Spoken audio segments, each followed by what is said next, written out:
اعوذ باللہ من الشیطان الرجیم، بسم اللہ الرحمن الرحیم۔ میرا نام ایڈوکیٹ ایم خان ہے اور میں انڈیا ہریانہ میوات سے بلونگ کرتا ہوں۔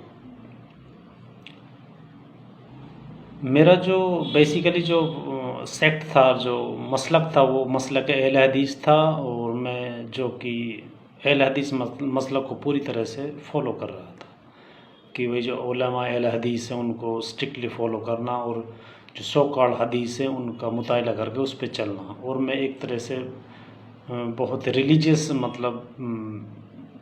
بنا ہوا تھا کہ ایز پر حدیث، اور میں نے داڑھی بھی رکھی ہوئی تھی پہلے 1 فٹ کی، اور میں اسے بالکل کٹاتا نہیں تھا، ٹرم وغیرہ کچھ نہیں کرتا، کیونکہ وہ حدیث میں لکھا تھا کہ داڑھی کو کہ ٹرم کرنا اٹس آلسو سن۔ اور اس کے بعد جو میرے 2 بچے ہوئے، لڑکے ہوئے، مطلب اس کے ایک کا نام میں نے حمزہ رکھا اور ایک کا نام اسامہ رکھا، کہ because in history they are the great warriors. I believed in jihad, کہ جہاد ٹو سیو اسلام، مطلب بہت میرا فنڈامنٹل جو اسلام کے جو سو کالڈ اسلام کے ٹریٹس تھے وہ مجھ میں موجود تھے، کہ میں جو وائلنس، اگر اسلام کو بچانے کے لیے وائلنس کرنا پڑے تو وہ بھی مجھے منظور ہے۔ لیکن اندر سے میں سافٹ تھا، لیکن جب وہ ظلم جو دکھائی دیتا ہے اس کے لیے میں یہ تھا کہ یہ ہم یہیں پر ان کا حساب کر سکتے ہیں۔ تو میں اسی طرح چلتا رہا۔ میں نے خود سیاستہ بھی پڑھی جو سو کالڈ حدیث ہے، لیکن ان میں حدیث میں جب آپ بخاری شریف پڑھے ہوئے تو ان میں بخاری شریف میں بھی ایک حدیث 3 مرتبہ لکھی ہوئی ہے، اور وہ کانٹرڈکٹری بات کرتے ہیں وہ بھی، لیکن میں چل رہا تھا، اسی کے اوپر فالو کر رہا تھا۔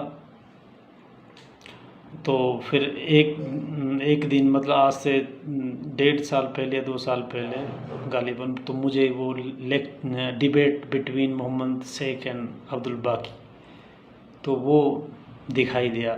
تو فرسٹ امپریشن تو میرا یہ تھا کہ شیخ صاحب کے لیے کہ یہ تو فراڈ لگ رہے ہیں، کہ ایک مولانا سے کس طرح ڈیبیٹ کر سکتے ہیں، ایک مولانا جو بہت بڑی داڑھی رکھے ہوئے 1 فٹ کی، اور یہ ایک مطلب میرا جو دین تھا اس کے مطابق ایک بددین آدمی کیا کر رہا۔ تو وہ اس میں مجھے ایک کیوریاسٹی ہوئی اور میں نے اس ڈیبیٹ کو دیکھا۔ لیکن جب میں نے اس ڈیبیٹ کو سنا 2 منٹ تو میں تو بالکل حیران اور پریشان ہو گیا کہ شیخ صاحب پورے قرآن کی دلائل کے ساتھ، آیات کے ساتھ عبد الباقی کو جوابات دے رہے ہیں۔ تو میں بالکل ہل گیا۔ تو میں نے اس ڈیبیٹ کو پوری طرح دیکھا نان اسٹاپ،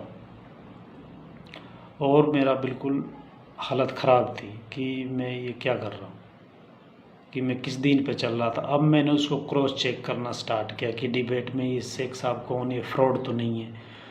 تو میں نے اس کو لگاتار 1 ہفتہ اس کا وہ کیا، ریسرچ کیا گوگل کے ذریعے، یوٹیوب کے ذریعے، کہ ہو از دیٹ پرسنالٹی۔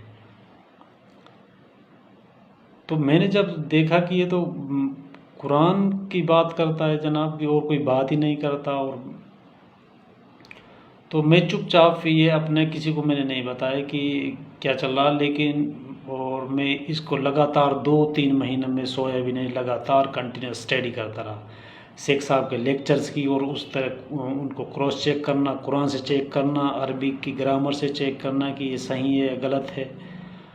اور اس طرح جب میرے جو سوالات تھے وہ سامنے آنے لگے، اور جو مجھے بالکل نیند نہیں آتی تھی 2 مہینے تک، تو اس طرح رہا، اور میں وہ سنتا رہا۔ لیکن وہ دھیرے دھیرے جب میں سنتا رہا تو میرا کانسیپٹ کلیئر ہونے لگا، کانسیپٹ کے تو مجھے آسانی ہونے لگی۔ لیکن مجھے یہ بھی ڈر ستا رہا کہ اب تو اکیلا ہو گیا، کہ تمہارے ماں باپ کیا کہیں گے، اور تمہاری جو یہ سوسائٹی ہے یہ کیا کہے گی، کہ یہ تو بالکل میں اکیلا اپنے آپ کو فیل کرنے لگا، جس طرح شیخ صاحب اس میں بتاتے ہیں کہ وہ بھی اکیلا ہے۔ تو میرا سیم وہ مجھے ایک جو سچویشن جو شیخ صاحب کی تھی وہ مجھے اپنی دکھائی دینے لگی، کہ اگر میں اپنا ریلیجن ان کو بتاؤں گا کہ یہ حق ہے تو یہ بالکل اس طرح ہو۔ لیکن اندر سے طاقت تھی، قرآن مجید کی انڈرسٹینڈنگ آنے لگی. تو میں نے 2-3 مہینے بعد یہ بات اپنے فادر صاحب کے لیے بتائی، اپنے والد صاحب کے لیے بتایا کہ اس طرح کا ایک ڈیبیٹ ہے کہ آپ اسے سنیے.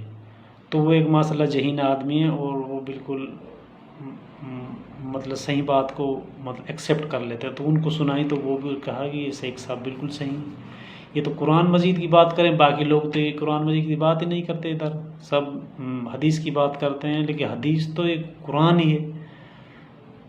تو مجھے بھی بہت خوشی ہوئی کہ اس نے ایک اس طرح کے اس بات کو ایکسیپٹ کیا، اور مجھے یہ بھی بھروسہ تھا کہ ایکسیپٹ کرے گا، کیونکہ یہی صحیح ہے.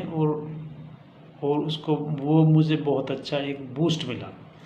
لیکن وہی بات میں پھر مولانا سے چیک کرتا تھا کہ یہ اس طرح یہ آدمی ہے، آپ اس کا جواب یہ کیوں ہے، آپ مطلب قرآن سے کیوں نہیں دیتے.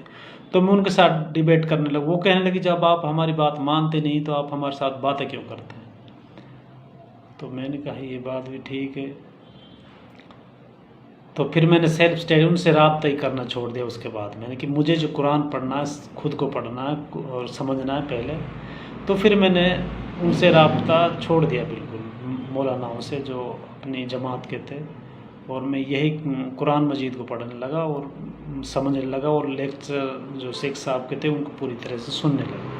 اور میں نے پہلے ہی مطلب 4-5 مہینے لگاتار سن کر ان کو اپنا بیسک کانسیپٹ جو وہ کلیئر کر لیا. تو لیکن لوگوں کو کیا پسند کہ لوگ پھر مجھے یہ میرے 1 فٹ کی داڑھی تھی، تو مجھ سے وہ کٹانا مشکل ہو گئی کیونکہ میں تو اسے دین سمجھتا تھا. میں نے جب اس کو کراس چیک کیا کہ یہ داڑھی تو یہ تو ٹرم نہ کرانا یہ تو یہودیوں کی علامت ہے.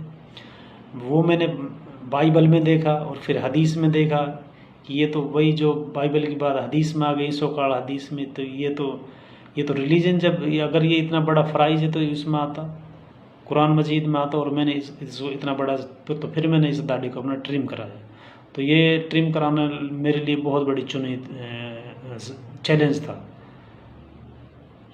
لیکن اللہ کرم سے میں نے اس کو کرا لیا.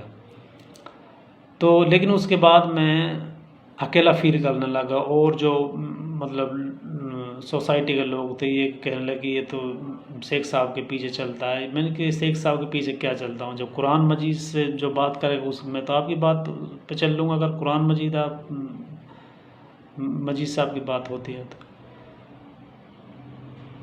تو اس طرح مشکلات تو تھوڑی آئی، لیکن اب اللہ کا کرم ہے کہ اب میں کافی پیس میں ہوں، کہ اب مینٹلی اب مجھے بہت پیس ہے. اور کوئی مطلب جب بھی کوئی اس طرح کا شیطانی حملہ ہوتا ہے تو میں شیخ صاحب کے لیکچر سنتا ہوں، قرآن مجید کا سہارا لیتا ہوں، اور ماشاء اللہ اب زندگی بہت ذہنی سکون بہت ہے.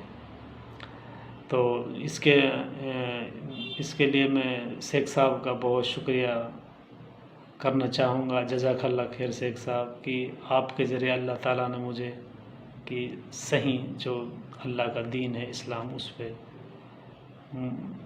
مجھے ہدایت دی.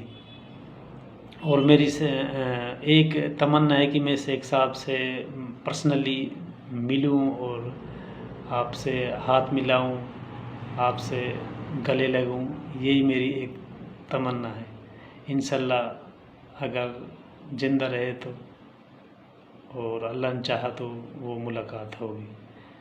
جزاک اللہ خیر. السلام علیکم ورحمۃ اللہ وبرکاتہ.